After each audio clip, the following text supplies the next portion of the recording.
इधर लखनऊ में सचिवालय में आज से काम शुरू हो चुका है। सचिवालय के हर कर्मचारियों की स्कैनिंग की जा रही है। लखनऊ से अशोक तिवारी की रिपोर्ट।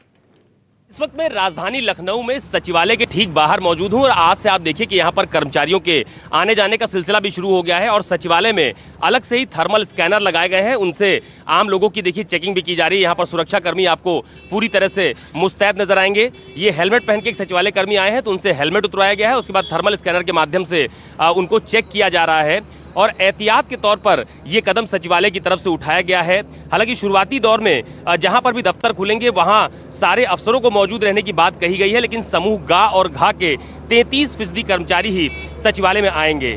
सचिवालय में बाहरी लोगों का प्रवेश बिल्कुल भी नहीं होगा। यहाँ के कर्मचारियों को थर्मल स्कैनिंग से गुजरना होगा। दरअसल मंत्रियों के कार्यालय में बैठने के बाद यह अंदेशा जताया जा रहा था कि विभागों को खोलना ही पड़ेगा। इसके मद्देनजर सचिवालय में सभी विभागों को खोलने का आदेश जारी कर दिया गया है। हालांकि 1/3 कर्मचारी ही एक बार में यहां पर काम करेंगे।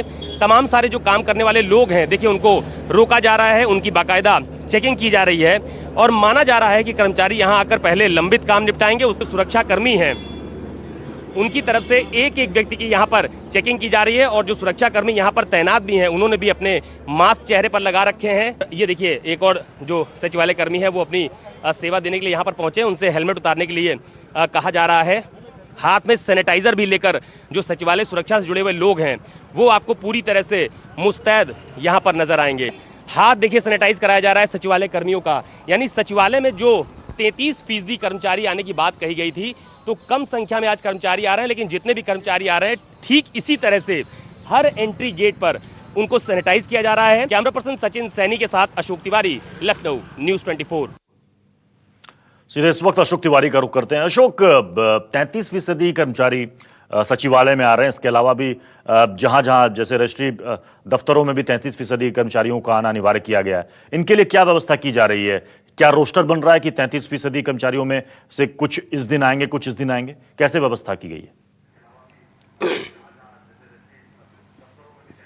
देखिए निश्चित तौर पर मुख्यमंत्री की तरफ से यह निर्देश बीते दिनों जारी किया गया था और यह कहा गया था कि 20 तारीख से जो जरूरी कामकाज है उसको निपटाने के लिए तमाम सारे जो कर्मचारी हैं उनको ऑफिस बुलाया जाएगा। लेकिन लखनऊ के जिलाधिकारी की तरफ से निर्णय लिया गया कि कोई नया कार्यालय फिलहाल नहीं खोला जाएगा। जो पुराने कार्यालय खोले जा रहे थे लॉकडाउन की अवधि के दौरान सिर्फ वही खोले जाएंगे। हालांकि सचिवालय को इस आदेश से अलग रखा गया है। आप खासतौर पर सचिवालय की बात कीजिए तो जितने भी एंट्री गेट हैं वहां पर जितने भी कर्मचारी काम करने के लिए जा रहे हैं उनको थर्मल स्कैनर के माध्यम से स्कैन किया जा रहा है। सैनिटाइजर का इस्तेमाल किया जा रहा है ताकि वो अपने हाथों को साफ करके सचिवालय परिसर के अंदर जाएं।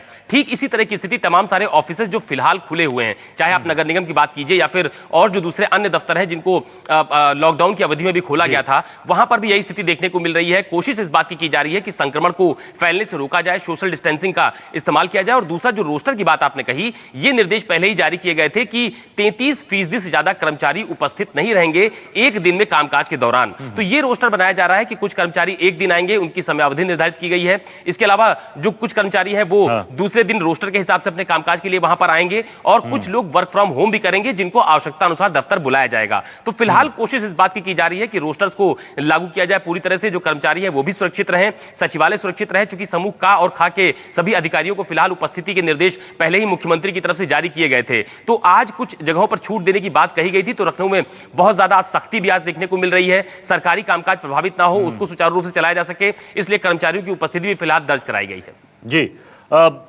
अशोक, अभी हमने आपकी एक रिपोर्ट भी देखी जिसमें सख्ती की बात थी कि कैसे वहां पर वाहनों की चेकिंग की जा रही है। तो हर दिन दी जा रही थी चेकिंग, लेकिन जिन इलाकों में छूट है या जिन जिलों में छूट है वहां पर कैसे इसका पालन कराया जा रहा है? क्योंकि कई लोग जो है वो गाड़ी लेकर आज निकलेंगे, हो सकता है कि वो कहेंगे कि साहब हमें उस जगह जाना है जहां पर हम काम करते हैं या हमें उस तरह की छूट है। तो क्या ये पासेस इतनी जल्दी उनको जारी कर दिए गए? देखिए दरअसल अभी तो कुछ लोगों को जिनको ऑफिसेस बुलाया गया है उनको ई पास की व्यवस्था की गई है। उनके अपने खुद के आईडी कार्ड है जिनके आधार पर वो दफ्तर जा रहे हैं। और ये चूंकि जो आदेश दिया गया है वो सार्वजनिक है, सभी को इस बात की जानकारी है कि कौन लोग ऑफिस जाएंगे, कौन लोग ऑफिस नहीं जाएंगे। आवश्यक सेवाओं को इससे पूरी तरह से अलग रखा गया है, वो पहले की तरह बहाल रहेंगी।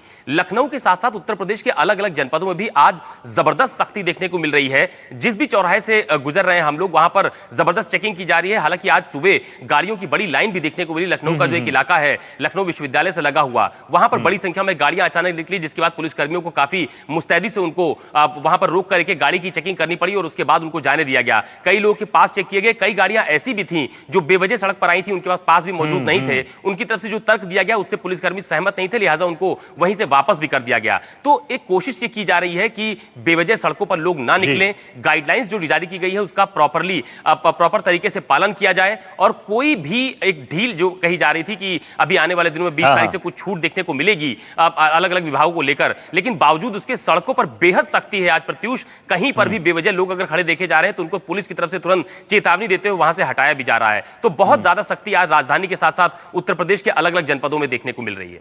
चलिए, बहुत बहुत शुक्रिया इस अपडेट के लिए अशोक।